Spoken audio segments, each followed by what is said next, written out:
ओम नमो भगवते वासुदेवाय। ओम नमो भगवते वासुदेवाय। ओम नमो भगवते वासुदेवाय। ओम अज्ञानतिमिरान्धस्य ज्ञानाञ्जनशलाकया चक्षुरुन्मिलितं येन तस्मै श्रीगुरुवे नमः।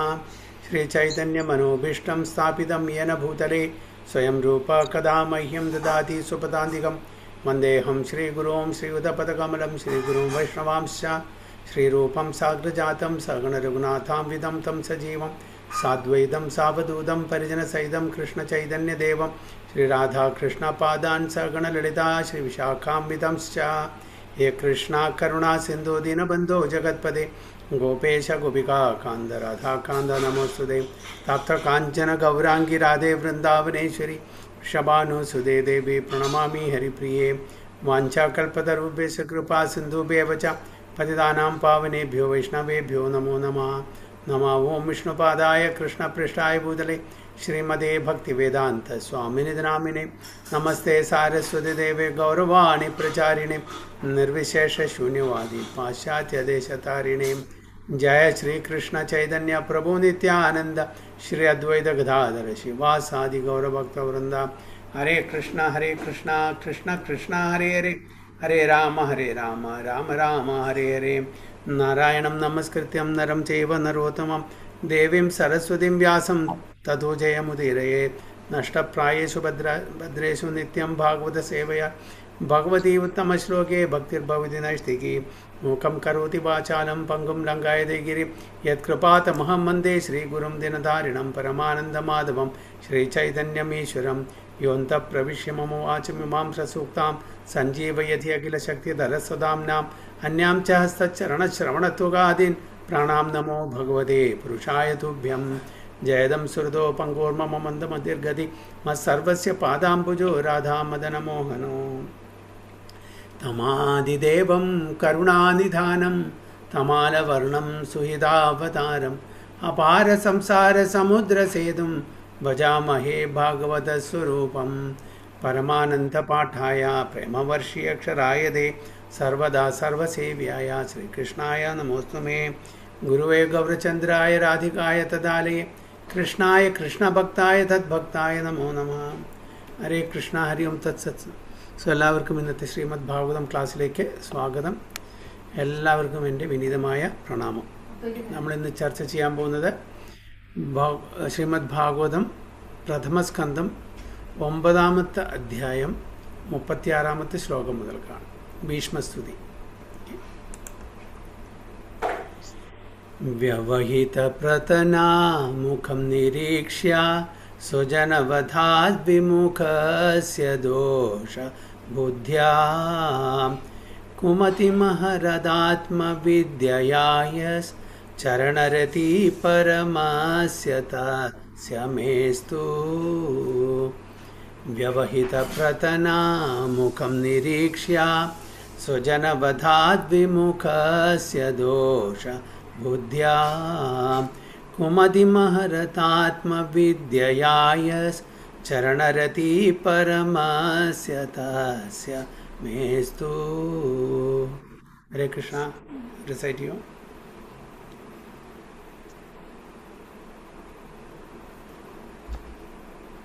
हरे कृष्ण प्रभु. हरे कृष्णा. ओम नमो भगवते वासुदेवाय.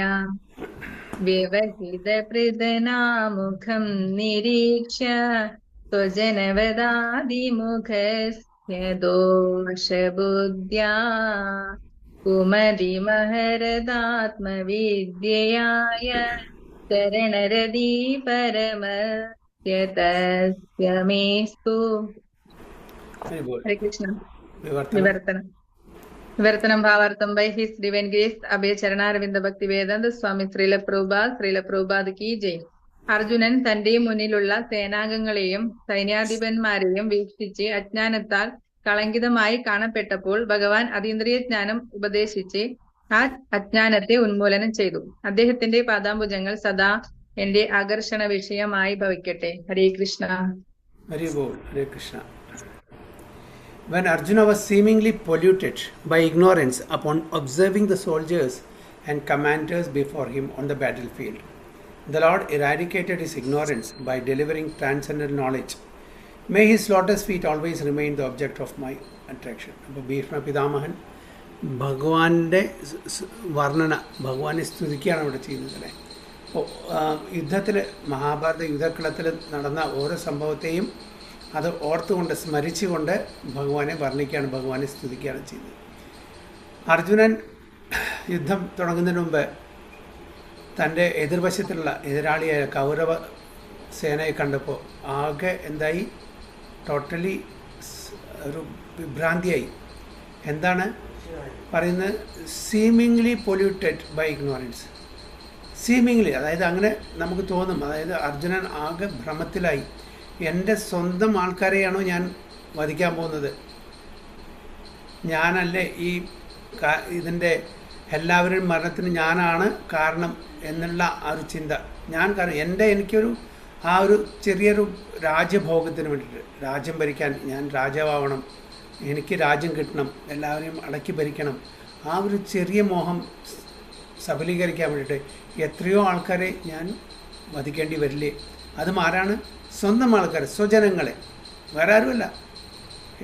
സ്വന്തം ആൾക്കാർ, തൻ്റെ ഗുരുജനങ്ങളെ, ബന്ധുമിത്രാദികളെ, ഇവരെല്ലാം ഞാൻ കാരണം വധിക്കപ്പെടുമല്ലോ എന്നുള്ള ആ ഒരു അജ്ഞത. അത് അജ്ഞതന് കാരണം അവിടെ അർജുനൻ തൻ്റെ ഒരു സാമാന്യ ബുദ്ധി ഉപയോഗിച്ചിട്ടാണ് ഇതെല്ലാം വിലയിരുത്തുന്നത്. ഇവിടെ പറയുന്നുണ്ട് നിരീക്ഷ്യ അല്ലേ? എന്താണ് ആ വാക്ക് ഉപയോഗിച്ചിരിക്കുന്നത്? നിരീക്ഷ്യ എന്ന് പറഞ്ഞാൽ observing the soldiers and commanders before him on the battlefield. അപ്പോൾ നിരീക്ഷ്യ എന്ന് പറഞ്ഞ് ഒബ്സർവിങ് എന്ന് പറഞ്ഞാൽ നമ്മൾ ജസ്റ്റ് നോക്കിയിട്ട് അത് മറക്കല്ല ചെയ്യുന്നത്, അതിനെ അനലൈസ് ചെയ്യാണ് അത് ചെയ്യുന്നത്. ആരൊക്കെയാണ് എൻ്റെ ശത്രുപക്ഷത്ത് നിൽക്കുന്നത്, അവരെന്തെല്ലാം, അവരുടെ മിലിറ്ററി ഫോർമേഷൻ എങ്ങനെയാണ്, അവരെ എത്ര ശക്തിയുള്ളവർ, ബലവാന്മാരാണ്, എങ്ങനെ അവരെ എനിക്ക് തോൽപ്പിക്കാൻ പറ്റും, ഞാൻ തോൽപ്പിച്ചാൽ എനിക്ക് എന്താണ് അതിൻ്റെ റിസൾട്ട് ഉണ്ടാവുക, ഞാനത് യുദ്ധം ചെയ്യണോ അങ്ങനെ ഒരുപാട് കാര്യങ്ങൾ തൻ്റെ തലയിൽ കൂടെ കടന്നു പോകുന്നുണ്ട് ഇതെല്ലാം നിരീക്ഷിക്കുമ്പോൾ. എന്നിട്ട് എനിക്കിതെല്ലാം ചെയ്ത ശേഷം എനിക്ക് എന്താണ് ഈ രാജ്യം മാത്രം കിട്ടും അല്ലേ?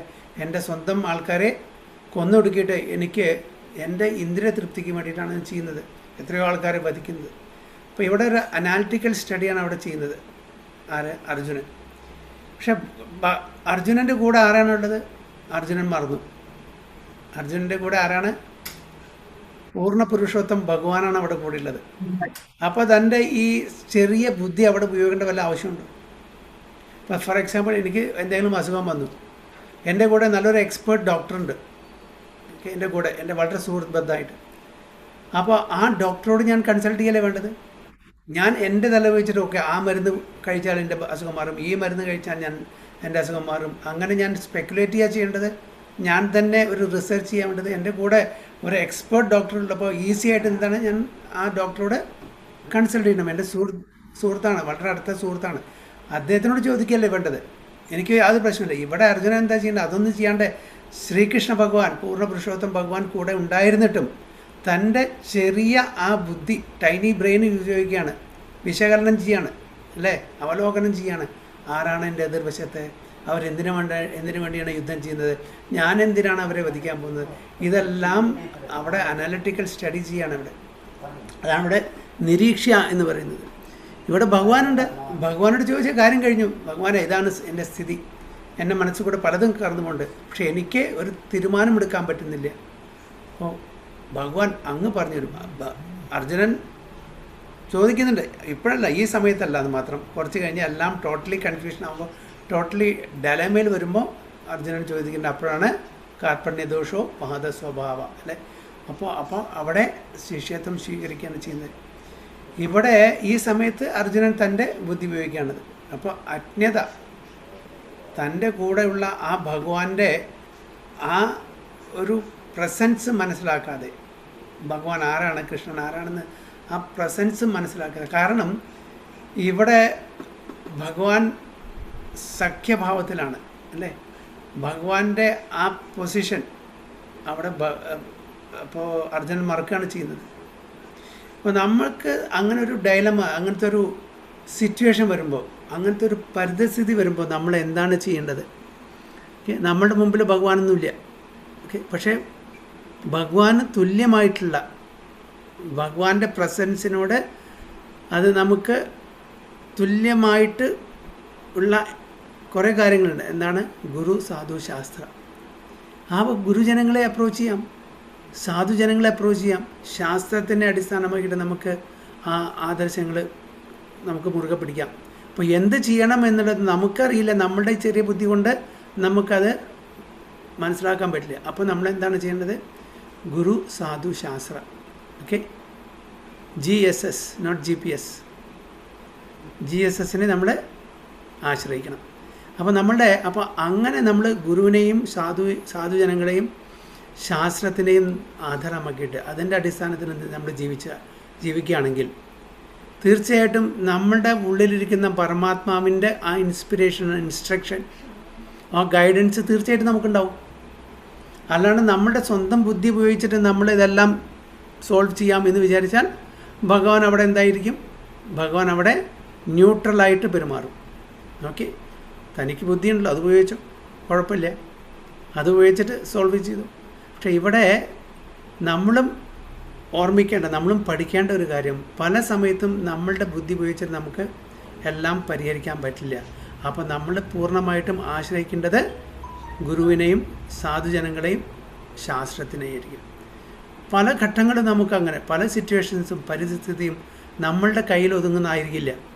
ഇപ്പം എല്ലാറ്റിനും നമ്മൾ ഇത് ചെയ്യേണ്ട ആവശ്യമില്ല. അതായത് ചില പരിസ്ഥിതി നമ്മളുടെ തീരുമാനത്തിനും അതിന് അപ്പുറത്തായിരിക്കും. ആ സമയത്ത് തീർച്ചയായിട്ടും നമുക്ക് ആ ഒരു ഗൈഡൻസ് ആരായേണ്ടി വരും.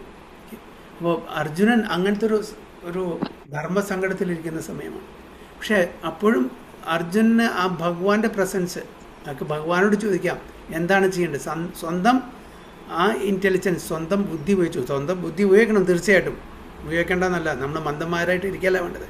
ചില സമയത്ത് നമ്മളുടെ ബുദ്ധി വളരെ പരിമിതമായിട്ടുള്ള കാര്യങ്ങളെ ചിന്തിക്കാൻ പറ്റുള്ളൂ. അപ്പോൾ അതിന് ഉപരിയായിട്ട് പോകുന്ന സമയത്ത് നമുക്ക് തീർച്ചയായിട്ടും നമ്മളുടെ ഗുരു, സാധു, ശാസ്ത്ര. അർജുനൻ ഭാഗ്യവാനായിരുന്നു. കാരണം ഭഗവാൻ സ്വയം അവിടെ അദ്ദേഹത്തിൻ്റെ സാരഥിയായിട്ടുണ്ട്, അദ്ദേഹത്തിനെ ഗൈഡ് ചെയ്യാനുണ്ടല്ലേ. അപ്പോൾ അതാണ് പറയുന്നത്, when Arjuna was seemingly polluted കാണിച്ചാൽ ആക്ച്വലി അർജുനൻ ഭഗവാന്റെ നിത്യപാർഷദനാണ്, നിത്യ സഖയാണ് അല്ലേ. അപ്പോൾ അതുകൊണ്ട് ആക്ച്വലി അദ്ദേഹം പൊല്യൂട്ടഡ് അല്ല. പക്ഷേ അങ്ങനത്തെ ഒരു സിറ്റുവേഷൻ ഭഗവാൻ തന്നെ കൊണ്ടുവന്ന് വെച്ചിരിക്കുകയാണ് അവിടെ. എന്തിനു വേണ്ടിയിട്ട്?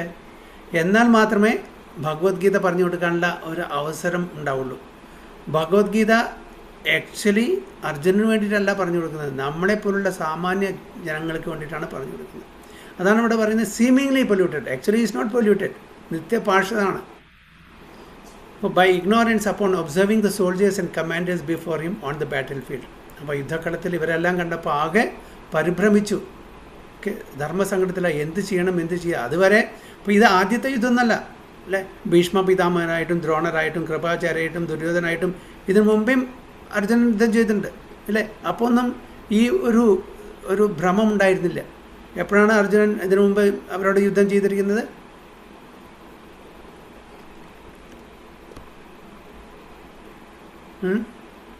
എപ്പോഴാണ്? ഓർമ്മയുണ്ടോ ആർക്കെങ്കിലും? വിരാട രാജാവിന്റെ എക്സാക്ട്ലി, വിരാട് രാജാവിൻ്റെ അജ്ഞാതവാസ സമയത്ത്, വിരാട് രാജാവിൻ്റെ സമയത്ത് എല്ലാവരും വന്നിരുന്നു. അർജുനൻ സിംഗിൾ ഹാൻഡഡ്ലി അവരെല്ലാം പരാജയപ്പെടുത്തി അല്ലേ. അപ്പോൾ ഇത് ആദ്യമായിട്ടില്ല. അപ്പോൾ ഒന്നും യാതൊരു ഭ്രമം ഉണ്ടായിരുന്നില്ല. ഇപ്പോൾ ഇവിടുന്ന് വന്നു ഈ ഭ്രമം. അപ്പോൾ കാരണം ഈ ഭ്രമം ഭഗവാൻ തന്നെ സൃഷ്ടിച്ചതാണ്. എന്നാൽ മാത്രമേ ഈ നിർദ്ദേശങ്ങൾ, ഈ ഫിലോസഫി, തത്വം അർജുനൻ മുഖേന നമുക്ക് എത്തിക്കാൻ പറ്റുള്ളൂ. ഇതെല്ലാം വെൽ സ്ക്രിപ്റ്റഡ് ഡ്രാമയാണ്, വലിയൊരു ഡ്രാമ. അതിന് ഭഗവാൻ തന്നെ പാർഷദന്മാർ ഈ ഡ്രാമയിൽ പങ്കെടുക്കുകയാണ്, നമ്മളെ ഉദ്ധരിക്കാൻ വേണ്ടിയിട്ട്, നമുക്ക് നല്ലൊരു വഴി കാണിച്ചു തരാൻ വേണ്ടിയിട്ട്.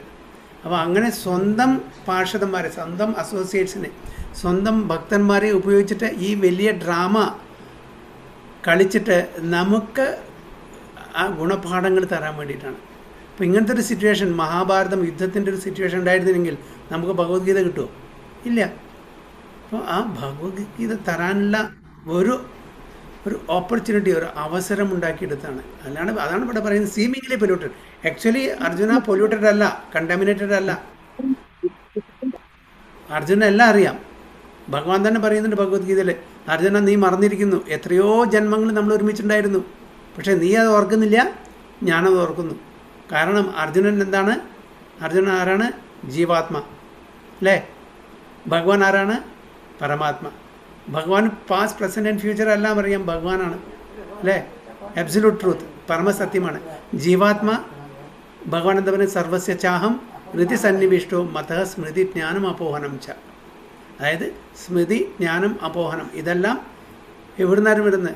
ഭഗവാൻ തന്നെ കൊടുക്കുന്നത്. അപ്പോൾ വേണ്ട സമയത്ത് മറവിയും ബുദ്ധിയും ജ്ഞാനവും എല്ലാം കൊടുക്കുന്നത് ഭഗവാൻ തന്നെ. അപ്പോൾ ഇപ്പോൾ ഭഗവാൻ മറവി കൊടുത്തു ഭരതമഹാരാജാവിന്, കഴിഞ്ഞ ജന്മത്തിലത്തെ ഓർമ്മ കൊടുത്തു അല്ലേ?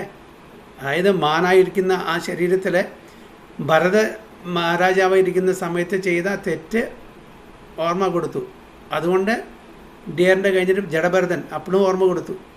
അപ്പോൾ എപ്പോൾ ഓർമ്മ കൊടുക്കണം, എപ്പോൾ ഓർമ്മ വിഡ്രോ ചെയ്യണം, ഇതെല്ലാം ഭഗവാൻ അറിയാം. അപ്പോൾ നമ്മൾ ജീവാത്മാക്കൾക്ക് കഴിഞ്ഞ കാലത്തിലെ ഓർമ്മയൊന്നും തരില്ല, നമുക്ക് ജീവിക്കാൻ പറ്റില്ല. അപ്പോൾ അതുകൊണ്ടാണ് അർജുന നീ ഇതെല്ലാം മറന്നിരിക്കുന്നു, എനിക്കെല്ലാം ഓർമ്മയുണ്ട്. നമ്മൾ രണ്ടുപേരും ഒരുപാട് സമയം ഒരുമിച്ചിട്ട് ഒരുപാട് കാര്യങ്ങൾ ചെയ്തിട്ടുണ്ട്, ലീലകൾ ചെയ്തിട്ടുണ്ട്. താങ്കളത് മറന്നിരിക്കുന്നു, പക്ഷേ എനിക്കെല്ലാം ഓർമ്മയുണ്ട്.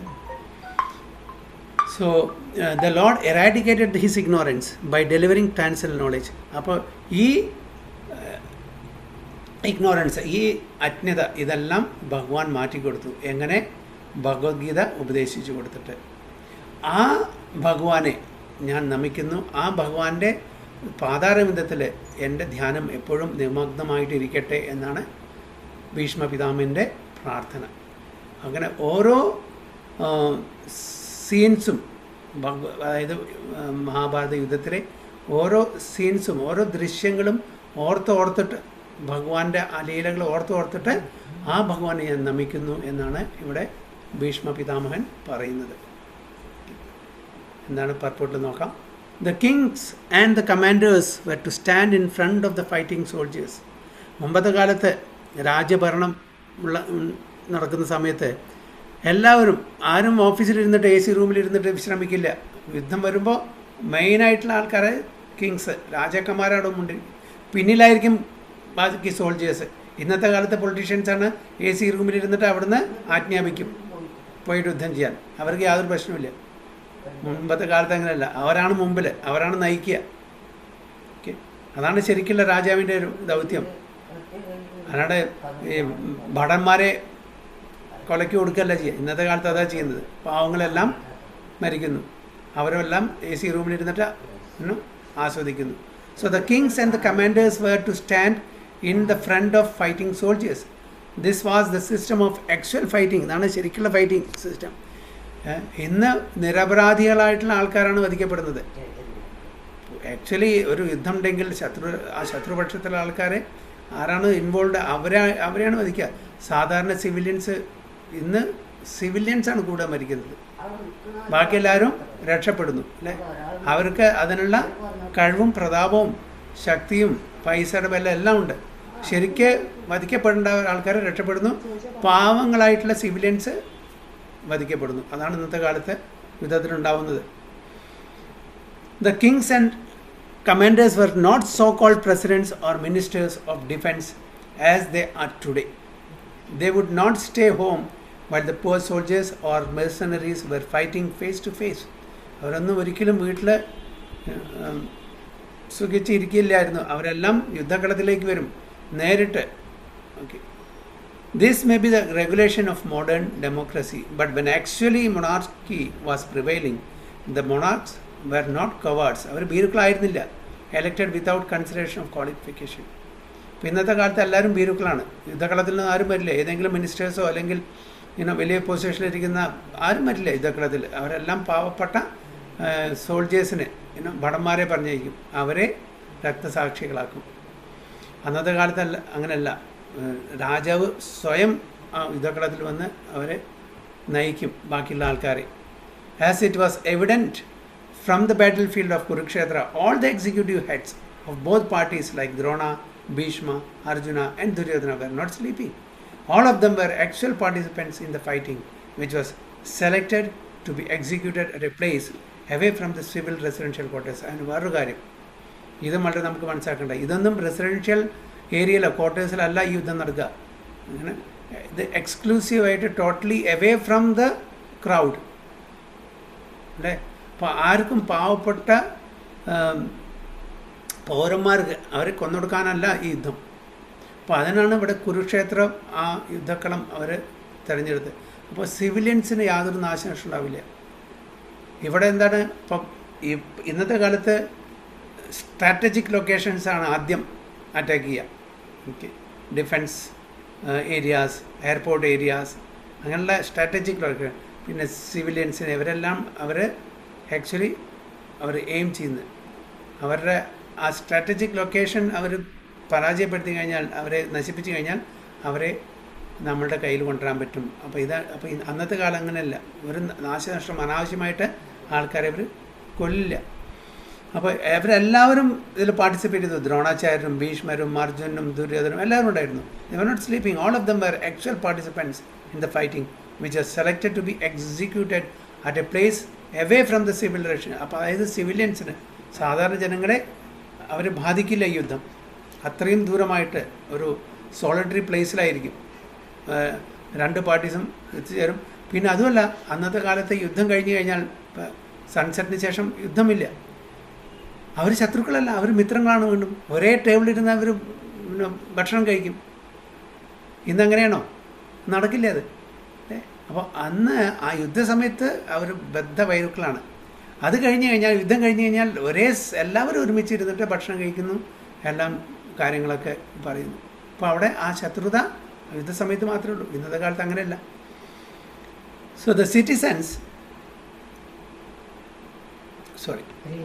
this means that the innocent citizens were immune from all effects of fighting between the rival royal parties. The citizen had no business in seeing what was going to happen during such fighting. അവർക്കൊന്നും കാണാൻ പറ്റില്ല. ഇവിടെ ധൃതരാഷ്ട്രർക്ക് യുദ്ധം കാണാൻ പറ്റില്ല. കാരണം വെച്ചാൽ he was totally away. He was in Hastinapur അല്ലേ. ഹസ്തിനപുരത്തിലായിരുന്നു ആര്? ധൃതരാഷ്ട്രർക്ക് he is materially blind, spiritually also blind അല്ലേ. അപ്പോൾ ധൃതരാഷ്ട്രക്ക് ഇതെല്ലാം പറഞ്ഞു കൊടുക്കുന്ന ആരാണ്? സഞ്ജയ്. എവിടെ ഇരുന്നിട്ട്? ഹസ്തിനപൂരിൽ നടക്കുന്നത് യുദ്ധം, അവിടെ കുരുക്ഷേത്രത്തിൽ. അപ്പോൾ അവിടെ നടക്കുന്ന യുദ്ധത്തിനെ കംപ്ലീറ്റ് പറഞ്ഞു കൊടുക്കുന്നത് ആരാണ്? സഞ്ജയാണ് ധൃതരാഷ്ട്രക്ക്. അപ്പോൾ അതിനുള്ള ആ ഒരു സ്പിരിച്വൽ വിഷൻ, ഒരു ദിവ്യ ചക്ഷു വ്യാസദേവൻ കൊടുക്കുകയാണ്. ആക്ച്വലി കൊടുത്തത് ധൃതരാഷ്ട്രമാണ്. ധൃതരാഷ്ട്രം പറഞ്ഞു, എനിക്ക് വേണ്ട, എനിക്കത് കാണാനുള്ള കെൽപ്പില്ല, കരുത്തില്ല, സ്വന്തം മക്കളെ വധിക്കപ്പെടുന്നത് കാണാനുള്ള കെൽപ്പില്ല. അതുകൊണ്ട് ആർക്ക് കൊടുത്താൽ മതി? സഞ്ജയന് കൊടുത്താൽ മതി. അപ്പോൾ സഞ്ജയൻ ത്രൂ ആണ് ധൃതരാഷ്ട്രം ഇതെല്ലാം കാണുന്നത്, ഇതെല്ലാം അറിയുന്നത്. So they were to pay 1/4 of their income to the ruler. Okay, ആ സിറ്റിസൻസ് 1/4 അവർ ടാക്സ് ആയിട്ട് കൊടുക്കണം രാജാവിന്. Whether he B Arjuna or Duryodhana, എല്ലാവർക്കും കൊടുക്കണം. ഇന്നത്തെ കാലത്തെ ടാക്സ്. പക്ഷേ ഇന്നത്തെ കാലത്തെ ടാക്സ് എന്താണ്? പണക്കാരൊക്കെ ടാക്സ് ഇവേഡ് ചെയ്യും, ബാക്കി പാവം ജനങ്ങൾ ടാക്സ് അടയ്ക്കും.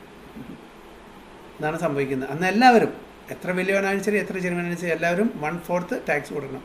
All the commanders of the parties on the battlefield of Kurukshetra were standing face to face, and Arjuna saw them with great compassion and lamented that he was to kill his kinsmen on the battlefield for the sake of the empire. ഇവരെല്ലാം കണ്ടപ്പോൾ, തൻ്റെ ഗുരുജനങ്ങളെയും ബന്ധുമിത്രാദികളെയൊക്കെ കണ്ടപ്പോൾ അർജുനൻ ആകെ പതറി. ഇവരെ കൊന്നിട്ടാണോ എനിക്ക് ഈ രാജ്യം വേണ്ടത്? ഈ രാജ്യത്തിന് വേണ്ടിയിട്ടാണോ ഞാൻ എൻ്റെ സ്വന്തം ആൾക്കാരെ ബലിയർപ്പിക്കുന്നത് എന്ന് ആ ഒരു, കാരണം അർജുനൻ അത്രയും വളരെ സോബറായിട്ടുള്ളൊരു ആളാണ്. കൃപ, കാരുണ്യം, ഇതൊക്കെ അദ്ദേഹത്തിൻ്റെ ക്വാളിറ്റീസാണ്. അപ്പോൾ എന്തിനാണ് എനിക്ക് ഈ ചെറിയ രാജ്യത്തിന് വേണ്ടി ഇവരെല്ലാം കൊന്നൊടുക്കുന്നത് എന്നുള്ള അത് മനസ്സിൽ കൂടെ ഓടിപ്പോയി. ഈ ഒരു രാജ്യത്തിന് വേണ്ടിയിട്ടാണ്. He was not at all afraid of the giant military phalanx presented by Duryodhana, but as a merciful devotee of the Lord, renunciation of the worldly things was natural for him, and thus he decided not to fight for the worldly pursuit. അപ്പോൾ Arjunan actually ആ യുദ്ധത്തിൽ നിന്ന് പിന്മാറാൻ തീരുമാനിച്ചത് ഭീരുത്വം കൊണ്ടല്ല. എന്തിനാണ് അനാവശ്യമായിട്ട് എൻ്റെ ഇന്ദ്രിയ തൃപ്തിക്ക് വേണ്ടിയിട്ട് ഇത്രയും ആൾക്കാരെ കൊലയ്ക്ക് കൊടുക്കുന്നത്? അല്ലാണ്ട് ഭീരുവായിട്ടില്ല. ഞാൻ അതിന് പകരം ഞാൻ കാട്ടിൽ പോയിട്ട് ഭിക്ഷ യാചിച്ച് ജീവിച്ചുകൊള്ളാം എന്നാണ് അദ്ദേഹത്തിൻ്റെ മനസ്സിലുണ്ടായിരുന്നത്. അല്ലാണ്ട് ഈ മിലിറ്ററി ഫോർമേഷൻ, ദുര്യോധനൻ്റെ സൈഡിലുള്ള വലിയ വലിയ മഹാരഥികളെ കണ്ടിട്ടോ അല്ലെങ്കിൽ മിലിറ്ററി ഫോർമേഷൻ കണ്ടിട്ടോ പേടിച്ചിട്ടല്ല അർജുനൻ നിന്ന് പിന്മാറാൻ വിചാരിച്ചത്. അദ്ദേഹത്തിൻ്റെ ആ സോബർ നേച്ചർ, ആ ഒരു കരുണ, മറ്റുള്ളവരുള്ള കരുണ, അതുകൊണ്ടാണ് അദ്ദേഹം ഇങ്ങനെ ഈ തരത്തിൽ ചിന്തിക്കാൻ തുടങ്ങിയത്. So, but this was due to a poor fund of knowledge, and therefore it is said here that his intelligence became polluted. അത് അജ്ഞത കൊണ്ടാണ്. അതുകൊണ്ടാണ് ഇവിടെ പറയുന്നത് ഹിസ് ഇൻ്റലിജൻസ്, ബുദ്ധി പൊല്യൂട്ടഡ് ആയി, കണ്ടാമിനേറ്റഡ് ആയി, because of poor fund of knowledge. അല്ല, ശ്ലോകത്തിൽ പറയുന്ന എന്താണ്? കുമതി പറഞ്ഞ പുവർ ഫണ്ട് ഓഫ് നോളേജ്, ശരിക്കുള്ള ജ്ഞാനമില്ലാത്തതുകൊണ്ട്. പിന്നെ ദോഷബുദ്ധിയ, അതും പറയുന്നുണ്ട്. ദോഷബുദ്ധിയ, അതായത് ബുദ്ധി ശരിക്കുള്ള ബുദ്ധിയല്ല, ദോഷബുദ്ധിയ. അദ്ദേഹത്തിൻ്റെ ബുദ്ധിയും ശരിക്ക് അപ്പോൾ വർക്ക് ചെയ്യുന്നുണ്ടായില്ല. പിന്നെ അജ്ഞതയും, ഇതെല്ലാം കൂടിയിട്ടാണ് ഇങ്ങനെ ഈ തരത്തിൽ അദ്ദേഹം ചിന്തിക്കാൻ തുടങ്ങിയത് എന്നാണ് ഇവിടെ പറയുന്നത്. His intelligence could not be polluted at any time because he was a devotee and constant companion of the Lord, as is clear in the 4th chapter of the Bhagavad Gita. ഒരിക്കലും അദ്ദേഹത്തിൻ്റെ ആ ബുദ്ധി നശിക്കില്ല, അത് contaminated ആവാൻ പറ്റില്ല. കാരണം അദ്ദേഹം നിത്യസേവകനാണ്, ഭഗവാന്റെ നിത്യപാർഷദാണ് ഒരിക്കലും. പക്ഷേ ഇങ്ങനെ ഈ സിറ്റുവേഷനിൽ ഇങ്ങനത്തെ ഒരു സിറ്റുവേഷൻ ഭഗവാൻ തന്നെ സൃഷ്ടിച്ചെടുത്തതാണ് എന്ന് വളരെ ക്ലിയർ ആയിട്ട് മനസ്സിലാക്കാൻ പറ്റും. 4th ചാപ്റ്ററിൽ പറയുന്നുണ്ട്. അതായത് ഭഗവാന്റെ നിത്യ പാർഷദാണ് അർജുനൻ എന്ന് പറയുന്നുണ്ട്. Apparently, Arjuna's intelligence became polluted because otherwise there would not have been a chance to deliver the teachings of Bhagavad Gita for the good of all polluted conditioned souls engaged in material bondage by the conception of false material body. അപ്പോൾ അങ്ങനൊരു situation ഉണ്ടാക്കിയില്ലെങ്കിൽ നമ്മളെപ്പോലുള്ളവർക്ക് ഈ philosophy, ഈ സിദ്ധാന്തം എങ്ങനെ കിട്ടും? അപ്പോൾ അത് അത്യാവശ്യമായിരുന്നു. അർജുനനെ അങ്ങനത്തെ ഒരു സിറ്റുവേഷനിൽ കൊണ്ട് എത്തിക്കുക എന്നുള്ളത് വളരെ അത്യാവശ്യമായിരുന്നു. അതുകൊണ്ട് ഭഗവാൻ തന്നെ ഈ അജ്ഞതയിൽ കൊണ്ടെത്തിച്ചു, അങ്ങനത്തെ ഒരു ഭ്രമത്തിൽ കൊണ്ട് എത്തിക്കുകയാണ് ചെയ്യുന്നത്. എന്നാൽ നമുക്ക് ഈ ഭഗവത്ഗീത വീണ്ടും എത്തിക്കാം. ഭഗവത്ഗീത എറ്റേണലി എക്സിസ്റ്റൻ്റ് ആണ്. ആദ്യമായിട്ടല്ല നമുക്ക് ഈ ഭഗവത്ഗീത തരുന്നത്. അല്ലേ, ഭഗവാൻ തന്നെ പറയുന്നുണ്ട്, സൂര്യഭഗവാന് എത്രയോ മില്യൺ വർഷങ്ങൾക്ക് മുമ്പ് ഈ ഭഗവത്ഗീത കൊടുത്തിട്ടുണ്ട്. പക്ഷേ in due course of time, കാലാന്തരം അത് നഷ്ടപ്പെട്ടു. അത് വീണ്ടും ഈ സമൂഹത്തിന് കൊടുക്കാൻ അർജുന തന്നെ ഞാൻ ഒരു ഉപകരണമായിട്ട് ഉപയോഗിക്കുകയാണെന്നാണ് പറയുന്നത്. അപ്പോൾ അർജുനൻ മുഖേനയാണ് നമുക്ക് വീണ്ടും ഈ ഭഗവത്ഗീത, ഈ സിദ്ധാന്തങ്ങളെല്ലാം കിട്ടാനുള്ള ആ ഭാഗ്യം വന്നെത്തിയത്. So the Bhagavad Gita was delivered to the conditioned souls of the world to deliver them from the wrong conception of identifying the body with the soul and to re-establish the soul's eternal relation with the Supreme. അപ്പോൾ എന്താണ് ഭഗവത്ഗീതയുടെ പ്രധാനപ്പെട്ട ഉദ്ദേശം, എന്താണ് ലക്ഷ്യം, എന്തുകൊണ്ടാണ് ഭഗവത്ഗീത നമുക്ക് ഈ സമൂഹത്തിന് ഭഗവാൻ തരാൻ ആഗ്രഹിച്ചത്? അതിൻ്റെ പ്രധാനപ്പെട്ട കാരണമാണ് ഇവിടെ പ്രഭുപാദ പർപ്പോട്ട് തരുന്നത്. Bhagavad Gita was delivered to the condition soul. നമ്മളെല്ലാം കണ്ടീഷൻ സോൾ, ബദ്ധാത്മാക്കളാണ് അല്ലേ? എന്താ ബദ്ധാത്മാക്കളെന്ന് പറഞ്ഞാൽ എത്രയോ അനാദികാലം മുതൽക്ക് നമ്മൾ ഈ ജനന മരണ ചക്രത്തിലൂടെ പോകുന്നു, മുക്തി കിട്ടിയിട്ടില്ല. നമ്മൾ ശരീരമാകുന്നു എന്നുള്ള ആ ചിന്തയിൽ നമ്മുടെ ഇന്ദ്രിയഭോഗങ്ങൾ ആസ്വദിച്ച് ജീവിക്കാൻ ആഗ്രഹിക്കുന്ന ആൾക്കാരാണ്. അതുകൊണ്ടാണ് ബദ്ധാത്മാക്കൾ. ഞാൻ ശരീരമല്ല എന്നുള്ള ആ ജ്ഞാനം പകർന്നു തരാൻ വേണ്ടിയിട്ട്, ഓക്കെ, അതിന് വേണ്ടിയിട്ടാണ്. ആ ശാരീരിക അവബോധത്തിലാണ് നമ്മളെല്ലാം ഇപ്പോൾ ജീവിക്കുന്നത്. ആ ശാരീരിക അവബോധത്തിൽ നിന്നും കൃഷ്ണാവബോധത്തിലേക്കുള്ള ഒരു വഴി, ഒരു പാതയാണ് നമുക്ക് ഈ ഭഗവത്ഗീതയിലൂടെ ഭഗവാൻ ശ്രീകൃഷ്ണൻ ആഗ്രഹിക്കുന്നത്. അതാണ് പറയുന്നത്, Bhagavad Gita was delivered to the condition souls of the world to deliver them from the wrong conception. നമ്മളൊരു തെറ്റിദ്ധാരണ, എന്താണ് നമ്മുടെ തെറ്റിദ്ധാരണ? ഞാൻ ഈ ശരീരമാകുന്നു, ഈ കാണുന്നതെല്ലാം എൻ്റേതാണ്, ഇതെല്ലാം എൻ്റെ ആസ്വാദനത്തിനാണ് എന്നുള്ള തെറ്റിദ്ധാരണയിൽ നിന്നും നമ്മളെ മുക്തന്മാരാക്കാൻ വേണ്ടിയിട്ടാണ് ഈ ഭഗവത്ഗീത നിർദ്ദേശം തന്നിരിക്കുന്നത്.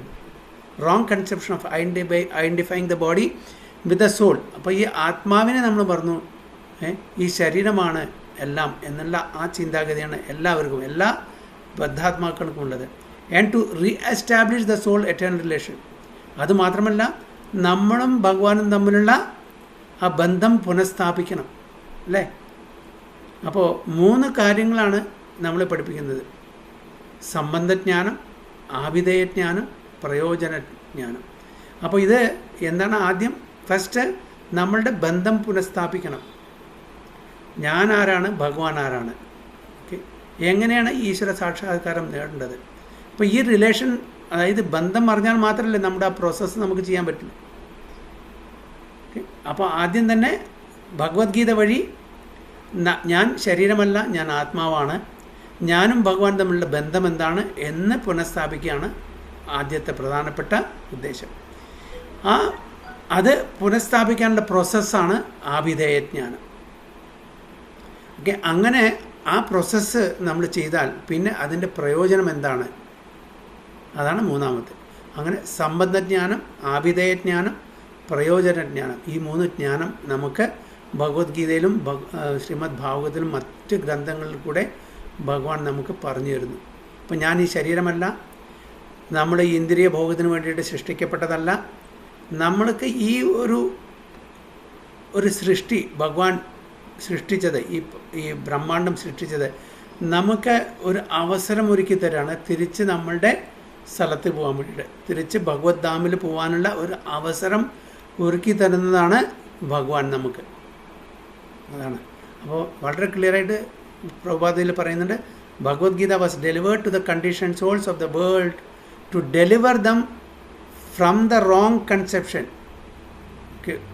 ഒരു തെറ്റായിട്ടുള്ള ധാരയിൽ നിന്ന് നമ്മളെ മുക്തനാക്കാൻ വേണ്ടി, of identifying the body with the soul and to re establish the soul's eternal relation with the Supreme Lord. അതാണ് പ്രധാനപ്പെട്ട കാരണം. ആത്മവിദ്യ, ഓക്കെ, ആത്മാവ് ആരാണ്, ആ ജ്ഞാനം പകർന്നത്, or transcendent knowledge of himself was primarily spoken by the Lord for the benefit of all concern in all parts of the universe. Okay, അപ്പോൾ ആത്മവിദ്യ പകരാൻ വേണ്ടിയിട്ടാണ് ഈ ഭഗവത്ഗീതയുടെ ഈ നിർദ്ദേശങ്ങളോ അല്ലെങ്കിൽ ഉപദേശങ്ങളോ ഭഗവാൻ ഈ നമ്മുടെ ബദ്ധാത്മാക്കൾക്ക് തന്നിരിക്കുന്നത്. അതിനെ അർജുനനെ ഒരു നിമിത്തമാത്രം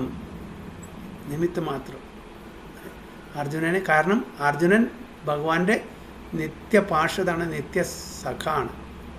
okay, you are my eternal friend and devotee എന്നാണ് പറയുന്നത്.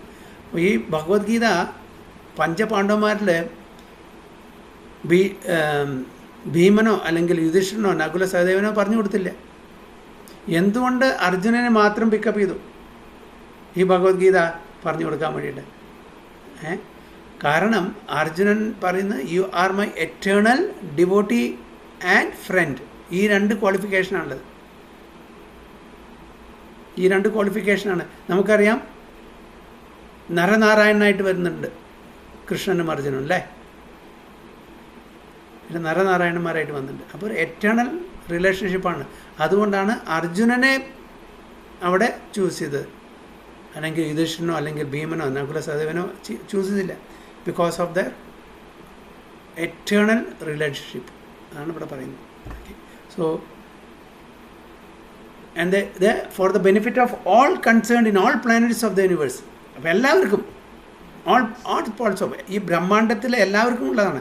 അല്ലാണ്ട് ഈ എർത്തിലി പ്ലാനറ്റിൽ മാത്രമല്ല ഈ ഭഗവത്ഗീത. ഇനി അതുമല്ല, ഇത് ഒരു പെർട്ടിക്കുലർ സെക്ടോ ഒരു പെർട്ടിക്കുലർ റിലീജിയനോ ഒരു പെർട്ടിക്കുലർ സമയത്തുള്ള ആൾക്കാർക്കും അല്ല. For all times to come, past present and future. കാണിച്ചാൽ ഇതിനു മുമ്പുണ്ടായിരുന്നു ഭഗവത്ഗീത, ഇപ്പോഴുണ്ട്, ഇനിയും അങ്ങോട്ടും ഉണ്ടായിരിക്കും.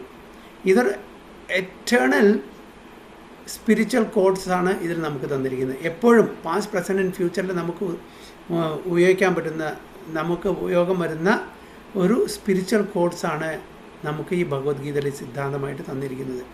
അത് ഒരു പെർട്ടിക്കുലർ ഗ്രൂപ്പ് ഓഫ് പീപ്പിളോ ഒരു പെർട്ടിക്കുലർ റിലീജനോ പെർട്ടിക്കുലർ ടൈമിലുള്ള ആൾക്കാർക്കോ അല്ല. അതാണ് സനാതന ധർമ്മം എന്ന് പറയുന്നതിൻ്റെ ഉദ്ദേശം തന്നെ അതാണ്. സനാതനം എന്ന് പറഞ്ഞാൽ എറ്റേണൽ, മുമ്പും ഇപ്പോഴും ഇനി വരാൻ പോകുന്ന സമയത്തും അത് അപ്ലിക്കബിളാണ്. Principle will never change. അതിൻ്റെ ആദർശങ്ങൾ ഒരിക്കലും, സിദ്ധാന്തം ഒരിക്കലും ചേഞ്ച് ആവില്ല. ഭഗവത്ഗീതയുടെ ആത്മാവ് എന്നുണ്ടായിരിക്കും, അന്നുണ്ട്, ഇന്നുണ്ട്, ഇനി വരാൻ പോകുന്ന സമയത്തും ആത്മാവുണ്ടാവും, ശരീരവും.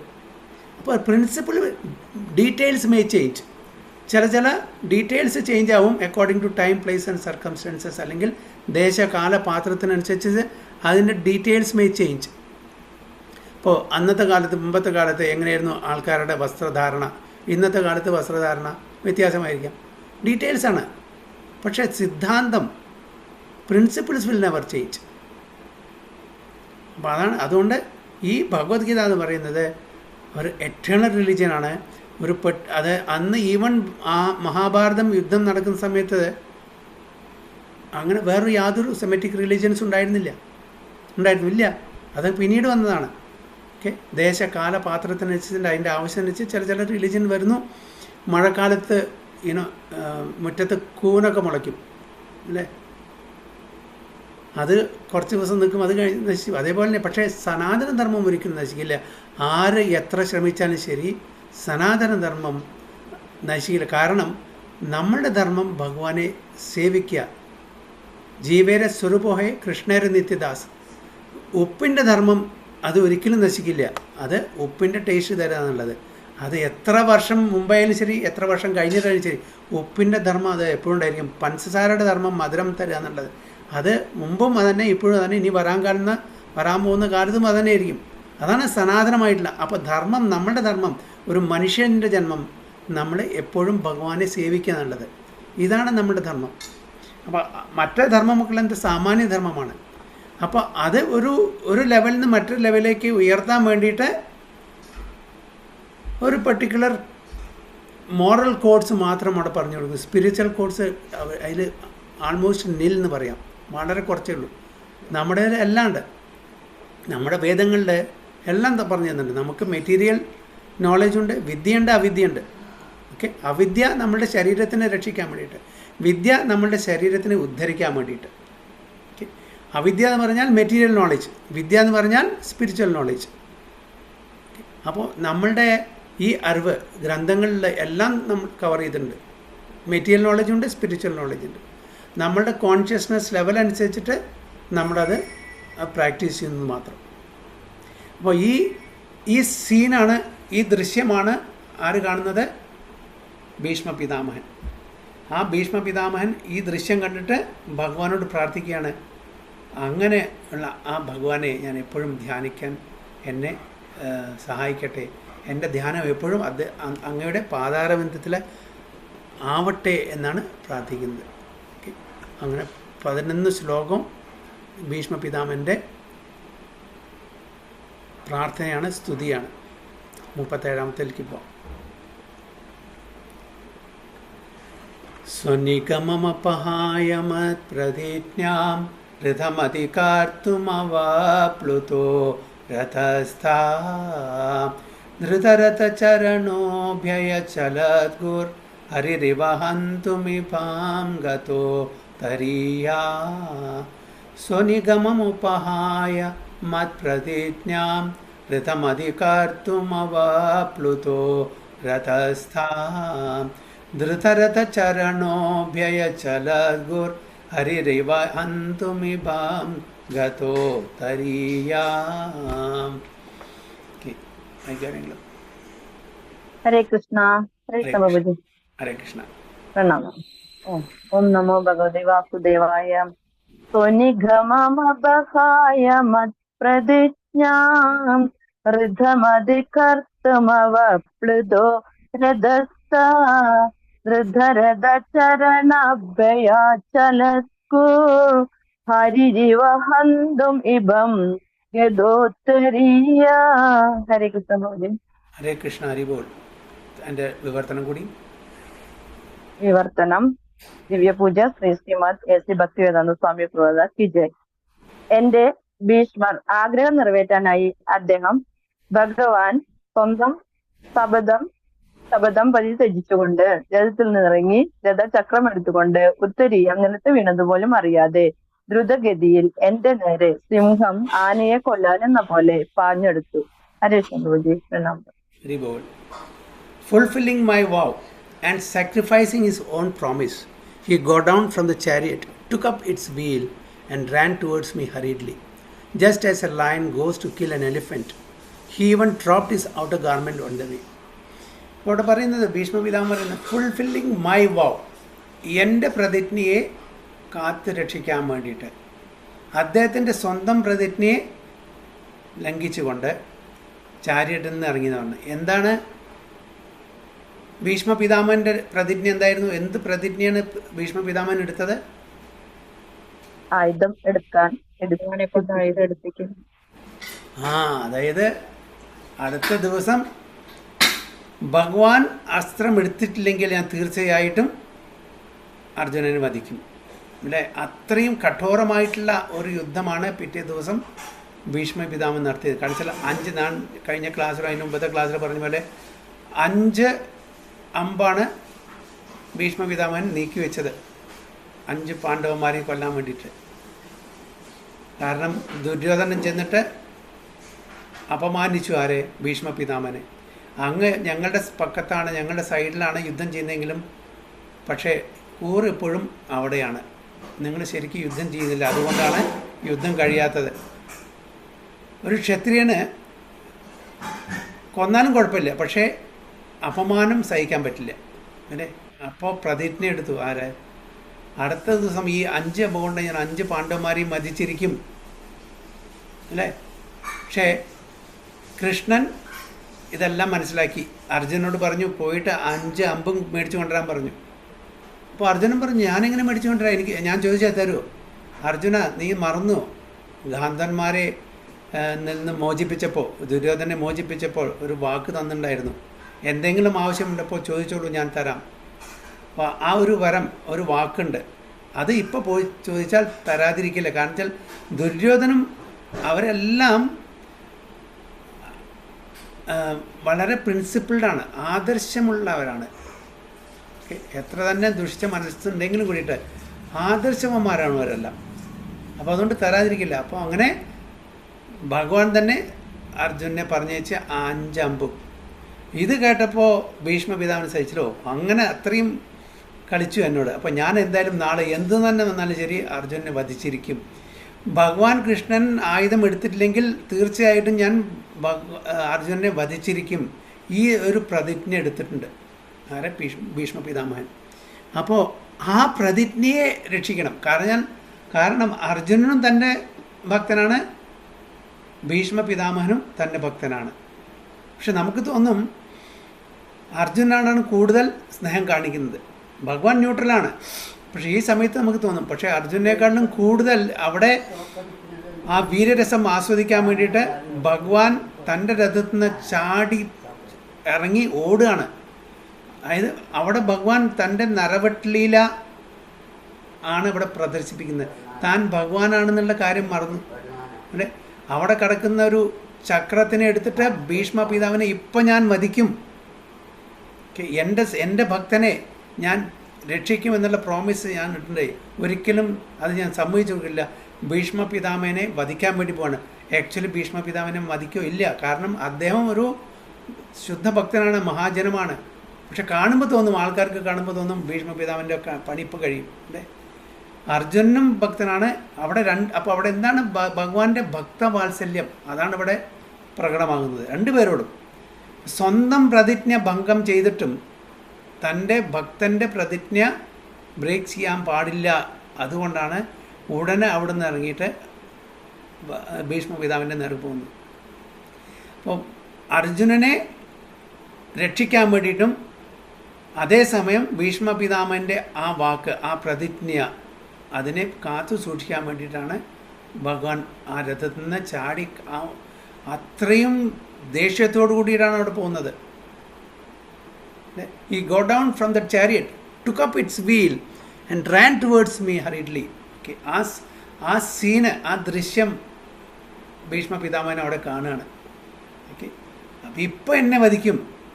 അപ്പോൾ കാരണം ഇത്രയെല്ലാം ആ വളരെ കഠോരമായിട്ടുള്ള യുദ്ധം ചെയ്യാണ്. അർജുനൻ്റെ ദേഹത്തു മാത്രമല്ല, ഈവൻ ശ്രീകൃഷ്ണ ഭഗവാന്റെ ദേഹത്തും അമ്പുകൾ തറയ്ക്കുന്നുണ്ട് ഭീഷ്മ പിതാമഹൻ അല്ലേ. അതൊന്നും ഭഗവാന് കാര്യമില്ല, തൻ്റെ ദേഹത്തിൽ തരച്ചോടെ കുഴപ്പമില്ല. പക്ഷേ അർജുനൻ തൻ്റെ തൻ്റെ ഉറ്റ സുഹൃത്തിനെ വധിക്കാൻ പോകുന്നുള്ള ആ ഇതിൽ ഭഗവാൻ ഒരു നരവട്ട് ലീല, ഒരു മനുഷ്യൻ്റെ ലീലയാണ് അവിടെ പ്രകടിപ്പിക്കുന്നത്. Ran towards me hurriedly. അതിന് നല്ലൊരു ഉദാഹരണം കൊടുത്തത്, just as a lion goes to kill an elephant. ഒരു സിംഹം ഒരു ആനയെ കൊല്ലാൻ അത്ര ഈസിയായിട്ട് കൊല്ലാൻ പറ്റില്ല. ഒരു മാനിനെ കൊല്ലുന്ന പോലെയല്ല. ഒരു സിംഹത്തിനൊരു മാനിനെ കൊല്ലുക എന്ന് പറഞ്ഞാൽ വളരെ ഈസിയാണ്, നമുക്കൊരു കൊതുവിനെ കൊല്ലുന്ന പോലെയുള്ളൂ. പക്ഷേ ഒരു സിംഹത്തിന് ആനയെ കൊല്ലുക എന്ന് പറഞ്ഞാൽ അത്ര ഈസിയല്ല. അപ്പോൾ അതേപോലെ അത്രയും പ്രിപ്പറേഷൻ എടുക്കുന്ന പോലെയാണ്. അപ്പോൾ അവിടുന്ന് പെട്ടെന്ന് എന്ത് സംഭവിച്ചേക്കും, ഈ അർജുനൻ ഇനി അധികം സമയം നിന്നാൽ അർജുനൻ വധിക്കും തീർച്ചയായിട്ടും. അപ്പോൾ അതിൻ്റെ മുമ്പ് ഞാൻ ഭീഷ്മ പിതാവിനെ തടുക്കണം. ഓക്കെ, അർജുനൻ യുദ്ധത്തിൽ ആ സമയത്ത് ഭീഷ്മ പിതാവിൻ്റെ യുദ്ധ സമയത്ത് വളരെ ഡിഫെൻസീവ് മാത്രമാണ്, അവിടെ ഡിഫെൻസ് മാത്രമേ ചെയ്യുന്നുള്ളൂ, അറ്റാക്ക് ചെയ്യാൻ പറ്റുന്നില്ല, അതിനോട് സമയമില്ല. അത്രയും ഘോരമായിട്ടുള്ള യുദ്ധമാണ് അവിടെ ചെയ്യുന്നത്. അപ്പോൾ just as a lion goes to kill an elephant, അതാണ് ഒരു നല്ലൊരു ഉപമ, ഒരു നല്ലൊരു മെറ്റഫോറാണ് ഇവിടെ ഉപയോഗിക്കുന്നത്. ഓക്കെ, ഒരു ആനയെ കൊല്ലാൻ സിംഹം എങ്ങനെ പോകുന്നു അതേപോലെയാണ്, ആനയും കുറവല്ല അല്ലേ. അപ്പോൾ ആ സിംഹം ആണ് ഇവിടെ ആര്, ഭഗവാൻ കൃഷ്ണൻ. ആന ആരാണ് ഇവിടെ, ഭീഷ്മ പിതാമഹൻ. നല്ലൊരു മെറ്റഫോർ, നല്ലൊരു എക്സാമ്പിളാണ് ഇവിടെ കൊടുത്തിരിക്കുന്നത്. He one dropped his outer garment on the way. അപ്പോൾ അങ്ങനെ ഓടിപ്പോകുന്ന സമയത്ത് എല്ലാം മറന്നു, തൻ്റെ ഉത്തരയും കൂടി വീണു. അത്ര ധൃതിയിലാണ് പോകുന്നത്, അത്ര ദേഷ്യത്തിലും അത്ര ക്രോധത്തിലും. അതേപോലെ വേറൊരു സംഭവം കൂടി ഉണ്ടായിട്ടുണ്ട്. ഭഗവാൻ ഒരാളെ കാണാൻ വേണ്ടിയിട്ട് തൻ്റെ ആ പല്ലക്കിൽ നിന്ന് ഓടിപ്പോവാണ് സ്വീകരിക്കാൻ വേണ്ടിയിട്ട്. ഏത് സമയത്താണത് അങ്ങനെ ഓടുന്നത്?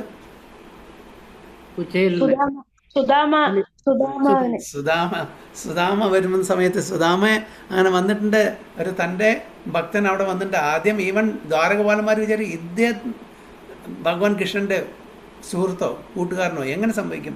അങ്ങനെ വീണ്ടും വീണ്ടും ആവർത്തിച്ച് അപേക്ഷിച്ചപ്പോഴാണ് ഓക്കെ ഇങ്ങനെ സുദാമ പറഞ്ഞ ഒരാൾ വന്നിട്ടുണ്ടെന്ന് പറയാൻ വേണ്ടി പറഞ്ഞപ്പോഴാണ് പോകുന്നത്. ഇത് കേട്ട ഉടനെ ചാടി എഴുന്നേറ്റ് ഓടി അവിടുന്ന് അല്ലേ. ഭഗവാൻ തൻ്റെ ഭക്തന്മാരുടെ ഇപ്പോൾ ഇവിടെ ഈ സിനാരിയോയിൽ ഭീഷ്മ പിതാമഹനെ വധിക്കാനാണെന്ന് നമ്മൾ ധരിക്കുന്നതെങ്കിലും കൂടിയിട്ട് ഭീഷ്മ പിതാമഹൻ്റെ ആ പ്രതിജ്ഞ കാത്തു സൂക്ഷിക്കാൻ വേണ്ടിയിട്ടാണ് അവിടെ ഓടുന്നത്. രണ്ടും ഓക്കെ, ഒരു വെടിക്ക് രണ്ട് പക്ഷി. ഇവിടെ അർജുനനെ വധിക്കാനും പാടില്ല, അതേസമയത്ത് ഭീഷ്മ പിതാമഹൻ്റെ ആ പ്രതിജ്ഞയും കാത്തു സൂക്ഷിക്കണം, അതാണ് ഉദ്ദേശം. അപ്പോൾ ആ ദൃശ്യം കണ്ടിട്ട് അപ്പം തന്നെ ഭീഷ്മ പിതാമഹൻ ഇവിടെ സ്തുതി ചെയ്തു കഴിഞ്ഞു. മനസ്സിൽ വളരെ സ്വന്തം തൻ്റെ ആയുധങ്ങളെല്ലാം താഴെ വെച്ചു. എന്ത് വേണം ചെയ്തു, ഞാൻ അങ്ങേ ആശ്രയിച്ചിട്ടാണ് ഇരിക്കുന്നത്. അപ്പോൾ ആ ഒരു ദൃശ്യം ഇവിടെ വർണ്ണിച്ചുകൊണ്ട് ആ ഭഗവാനെ ഞാൻ നമിക്കുന്നു എന്നാണ് ഇവിടെ പറയുന്നത്. So the battle of Kurukshetra was fought on military principles, but at the same time in sporting spirit, like a friend's fight with another friend.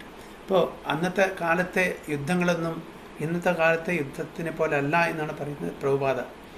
വളരെ സ്പോർട്ടിങ് സ്പിരിറ്റാണ് അവിടെ. അവിടെ ആദർശങ്ങളുണ്ട്. സൺസെറ്റിന് ശേഷം യുദ്ധം ചെയ്യാൻ പാടില്ല പറഞ്ഞാൽ അവർ ചെയ്യില്ല. ആ ആദർശങ്ങളുണ്ട്. Duryodhana criticized Bhishma Deva, alleging that he was reluctant to kill Arjuna because of paternal affection. നേരത്തെ പറഞ്ഞ പോലെ ദുര്യോധനൻ ഭീഷ്മ പിതാമഹനെ ഇൻസൾട്ട് ചെയ്തു, ക്രിട്ടിസൈസ് ചെയ്തു. അങ്ങ് നമ്മുടെ സൈഡിലാണ് നിൽക്കുന്ന, യുദ്ധം ചെയ്യുന്നതെങ്കിലും കൂടി കൂറ് മുഴുവൻ പാണ്ഡവന്മാരുടെ സൈഡിലാണ്.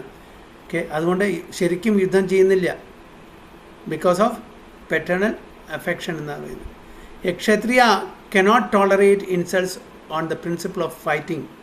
ക്ഷത്രിയനെ അത് ക്രിട്ടിസൈസിങ്, ഇൻസൾട്ട് അത് വധിക്കുന്നതിന് തുല്യമാണ് അല്ലേ. ഭീഷ്മദേവ therefore promised that next day he would kill all 5 Pandavas, special weapons made for the purpose. പറഞ്ഞ പോലെ ആ 5 അമ്പ് അവിടെ സെപ്പറേറ്റ് ആയിട്ട് സ്പെഷ്യലായിട്ട് വെച്ചു. Duryodhana was satisfied and he kept the arrows with him to be delivered the next day during the fight. Duryodhanan വിചാരിച്ചു ഭീഷ്മ പിതാമൻ്റെ കയ്യിലാണെങ്കിൽ അത് കൃഷ്ണൻ വന്ന് ചോദിച്ചാൽ അല്ലെങ്കിൽ അർജുനൻ വന്ന് ചോദിച്ചാൽ കൊടുക്കും, ബിക്കോസ് ഓഫ് ദ റിലേഷൻഷിപ്പ്. അത്രയും വളരെ ആ ഒരു ഭാവം അവരോടുണ്ട്, എസ്പെഷ്യലി അർജുനനോട്. അതുകൊണ്ട് അർജുനൻ വന്ന് ചോദിച്ചാൽ കൊടുക്കും. അതുകൊണ്ട് ഞാൻ തന്നെ ഇവിടെ സൂക്ഷിച്ച് വെക്കാം എന്നുള്ള ബുദ്ധിയാണ് ദുര്യോധന പോയത്. പക്ഷേ അതിനും അപ്പുറത്തെ ബുദ്ധിയാണ് അവിടെ ആർക്കുണ്ടായിരുന്നത്? ഭഗവാൻ കൃഷ്ണൻ ഉണ്ടായിരുന്നത്.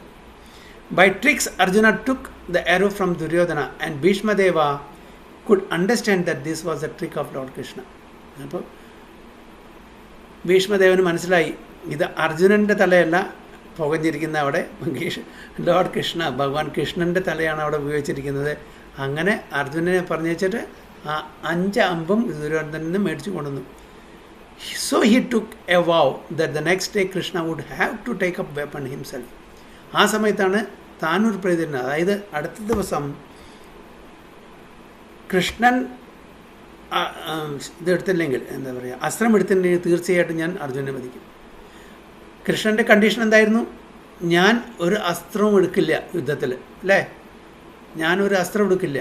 പക്ഷെ അതും ബ്രേക്ക് ചെയ്യണം. പക്ഷെ തൻ്റെ സ്വന്തം പ്രതിജ്ഞ ഭംഗിച്ചാലും കുഴപ്പമില്ല, തൻ്റെ ഭക്തന്മാരെ ആ പ്രതിജ്ഞ ഭംഗിക്കാൻ പാടില്ല. നമ്മളും അതേപോലെ നമ്മുടെ ഗുരുവിന് ചില പ്രതിജ്ഞ കൊടുത്തിട്ടുണ്ട്. നമ്മൾ ഒരു കാരണവശാലും നമ്മളുടെ പ്രതിജ്ഞ മുടക്കാൻ പാടില്ല. എന്താണ്? മിനിമം 16 മാല ഇനീഷ്യേഷൻ കഴിഞ്ഞ എല്ലാവരും മിനിമം 16 മാല വളരെ അറ്റൻറ്റീവായിട്ട് നമ്മൾ ജപിക്കണം. 4 നിയമങ്ങൾ പാലിക്കണം. അറ്റ് എനി കോസ്റ്റ് നമ്മളത് ഭംഗിക്കാൻ പാടില്ല. നമ്മളെടുത്ത വാവ് അല്ലെങ്കിൽ പ്രതിജ്ഞയാണ്. ഭഗവാൻ പ്രതിജ്ഞ ഫോളോ ചെയ്യുന്നതും പാലിക്കുന്നതും ഭംഗിക്കുന്നതും രണ്ടും ഒരേപോലെയാണ്. നമ്മളങ്ങനെയല്ല. ഭഗവാന്റെ പ്രതിജ്ഞ ഭഗവാൻ ചിലപ്പോൾ അത് ബ്രേക്ക് ചെയ്യും, അത് ചിലപ്പോൾ പാലിക്കും. ഭഗവാനെ സംബന്ധിച്ചോട് യാതൊരു പ്രശ്നമില്ല. പക്ഷേ നമ്മളെ എടുത്ത പ്രതിജ്ഞ അത് എന്തായാലും അറ്റ് എനി കോസ്റ്റ്, എസ്പെഷ്യലി ഇങ്ങനെയുള്ള സ്പിരിച്വലായിട്ടുള്ള ഈ പ്രതിജ്ഞ നമ്മൾ ഒരിക്കലും അത് ബ്രേക്ക് ചെയ്യാൻ പാടില്ല എന്നും കൂടി നമുക്ക് ഈ സമയത്ത് മനസ്സിലാക്കേണ്ടതാണ്. സോ അങ്ങനെ ഭഗവാന്റെ ആ പ്രതിജ്ഞയെ അവിടെ ഭംഗം ഭീഷ്മ പിതാമഹൻ ചെയ്തു. Arjuna was almost defeated. The situation was so tense that he was about to be killed by Bhishmadeva the very next moment. അത്രയും ഒരു ക്രൂഷ്യൽ സിറ്റുവേഷൻ ആയിരുന്നു. എനി മൊമെൻറ്റ്, ഏത് സമയത്തും അർജുനനെ ഭീഷ്മ പിതാമഹൻ വധിക്കും എന്നുള്ള ആ സമയത്താണ് എല്ലാം മറന്നു. താൻ ആരാണെന്ന് എല്ലാം മറന്നു. താൻ എടുത്ത ആ ഒരു കൊടുത്ത പ്രോമിസ് എന്താണ് എല്ലാം മറന്ന് ഭഗവാൻ ഉടനെ അന്ന് ചാടി അവിടെ കടന്ന ഒരു രഥത്തിൻ്റെ ചക്രമെടുത്ത് ഭീഷ്മ പിതാമനെ അറ്റാക്ക് ചെയ്യാൻ പോയത്. At that time lord Krishna wanted to please his devotee Bhishma by keeping Bhishma's promise which was more important than his own. തൻ്റെ സ്വന്തം പ്രതിജ്ഞയെക്കാളും എത്രയോ കൂടുതൽ വിലയാണ് ഭീഷ്മ പിതാമൻ്റെ ആ പ്രതിജ്ഞയ്ക്ക് ഭഗവാൻ കൽപ്പിച്ചത്. Seemingly he broke his own promise. He promised before the beginning of the battle of Kurukshetra that he would remain without weapons and would not use his strength for either of the parties. രണ്ട് സൈഡിലും തൻ്റെ strength ഉപയോഗിക്കില്ല. അത് പാണ്ഡവന്മാർക്കായിക്കോട്ടെ അല്ലെങ്കിൽ കൗരവന്മാർക്കായിക്കോട്ടെ, ഞാൻ എൻ്റെ strength ഉപയോഗിക്കില്ല. ഞാൻ ഒരു സഹായത്തിനു വേണ്ടി മാത്രം നിൽക്കുന്നു മാത്രമാണ് പറയുന്നത്. But to protect Arjuna, he got down from the chariot, took up the wheel of the chariot and hurriedly rushed at Bhishma Deva in an angry mood as a lion goes to kill an elephant. He dropped his covering cloth on the way and out of great anger he did not know that he had dropped it. ആ ദേഷ്യത്തിൽ തൻ്റെ ഉത്തരീയം വീണെന്ന് കൂടി അതിന് മനസ്സിലാക്കിയില്ല. ഭീഷ്മദേവ at once gave up his weapons and stood to be killed by Krishna, his beloved Lord. ഇത് കണ്ട ഉടനെ ഭീഷ്മദേവൻ തൻ്റെ ആയുധങ്ങളെല്ലാം അവിടെ വെച്ച് okay I am ready to be killed, ഞാൻ ഭഗവാനെ പൂർണ്ണമായിട്ടും ആശ്രയിച്ച് ശരണാഗതി പ്രാപിച്ച് എന്നെ വധിക്കുകയാണെങ്കിൽ വധിക്കട്ടെ, അത്രയും വലിയൊരു ഭാഗ്യം എന്താണ് വേറെ ഉണ്ടാവുക? ഭഗവാന്റെ കൈ കൊണ്ട് തന്നെ ഞാൻ വധിക്കപ്പെടുകയാണെങ്കിൽ ഇതിൽ വേറൊരു ഭാഗ്യം എന്താണ്? ആ മൂഡിലാണ് അവിടെ ഭീഷ്മദേവൻ കൈ കൂപ്പിയിട്ട് ഭഗവാന്റെ മുമ്പിൽ നിൽക്കുന്നത്. ഭീഷ്മ പിതാമഹന് ഭഗവാനെ ഫേസ് ടു ഫേസ് കാണാൻ പറ്റും. അർജുനന് ഭഗവാന്റെ ബാക്ക് മാത്രമേ കാണാൻ പറ്റുള്ളൂ. ഓക്കെ, അപ്പോൾ അങ്ങനെ നോക്കുമ്പോൾ ഭീഷ്മർ എത്രയോ ഭാഗ്യവാനാണ് അർജുനെക്കാട്ടിലും. The fighting of the day was thus ended. അപ്പോൾ ഇതോട് കൂടിയിട്ട് അന്നത്തെ ഫൈറ്റിംഗ് എന്തായി? പിന്നെ വൈകുന്നേരം സൺസെറ്റ് വരെ പോയില്ല. The fighting of the day was thus ended at that very moment and Arjuna was saved. പിന്നീട് യുദ്ധം കണ്ടിന്യൂ ചെയ്തില്ലേ അവിടെ. Of course there was no possibility of Arjuna's death because the lord himself was on the chariot. But because Bhishmadeva wanted to see the lord Krishna take up some weapon to save his friend, the Lord created this situation, making Arjuna's death appear imminent. അപ്പോൾ ഇതെല്ലാം ഒരു വലിയൊരു നാടകമാണ്, ഒരു ലീലയാണ് ഭഗവാന്റെ. Okay, ഭീഷ്മദേവൻ്റെ ആ ഒരു പ്രതിജ്ഞ അത് പൂർത്തീകരിക്കാൻ വേണ്ടിയിട്ട് ഭഗവാൻ നടത്തിയ ഒരു ലീലയാണിത്. He stood before Bhishmadeva to show him that his promise was fulfilled and that he had taken up the wheel. അപ്പോൾ ഭഗവാൻ ഭീഷ്മദേവൻ്റെ അത് കാണിച്ചു കൊടുത്തു, ഞാൻ അങ്ങയുടെ പ്രതിജ്ഞയെ പാലിക്കാൻ വേണ്ടി, രക്ഷിക്കാൻ വേണ്ടിയിട്ടാണ് ഇതെല്ലാം ചെയ്തതെന്ന് ഭീഷ്മ പിതാമഹനും മനസ്സിലായി. ആ ദൃശ്യം കണ്ടുകൊണ്ട് ഭഗവാനെ സ്തുതിക്കുകയാണ് ഇവിടെ ഭീഷ്മ പിതാമഹൻ. ആ ഭഗവാന്റെ പാതാരവിന്ദത്തിൽ ഞാൻ ധ്യാനഭക്തനായിട്ട് ഇരിക്കട്ടെ എന്നാണ് ഭീഷ്മ പിതാമഹൻ്റെ ആ പ്രാർത്ഥന. ഹരേ കൃഷ്ണ. സോ അടുത്ത 38 ശ്ലോക അടുത്ത ക്ലാസ്സിൽ. ഹരേ കൃഷ്ണ. വാഞ്ചാകൽപതരുഭ്യശ്ച കൃപാ സിന്ധുഭ്യവ ച പതിതാനാം പാവനേഭ്യോ വൈഷ്ണവേഭ്യോ നമോ നമഃ. आनंद कोटि वैष्णव की जय. श्रील प्रभुपाद की जय. गुरु महाराज की जय. गो प्रेमानंदे. हरि हरि बोल.